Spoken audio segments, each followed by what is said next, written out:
Shares ठेवण्याचं account म्हणजे demat account. आता हे जे कागदी शेअर्स जे होते ते जर आता मला विकायचे म्हणले तर मला काय करावं लागतं, इलेक्ट्रॉनिक्स मध्ये कन्वर्ट करावे लागतात. आता हे जे शेअर सर्टिफिकेट आहे, हे शेअर सर्टिफिकेट रीड कसं करायचं ते पहिल्यांदा आपण बघूया, त्यानंतर डीमॅटची प्रोसिजर बघूया.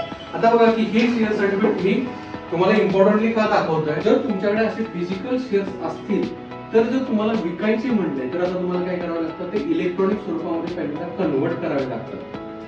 पहिल्यांदा तुम्हाला डीमॅट अकाउंट ओपन करावं लागतं, त्यानंतर ते फिजिकल जे शेअर्स आहेत ते तुम्हाला इलेक्ट्रॉनिक स्वरूपामध्ये कन्वर्ट केल्यानंतर मग तुम्ही काय करू शकता, ते सेल आउट करू शकता. ओके, सो त्यासाठी आपल्याला काय लागतं, डीमॅट अकाउंट. आता डीमॅट अकाउंट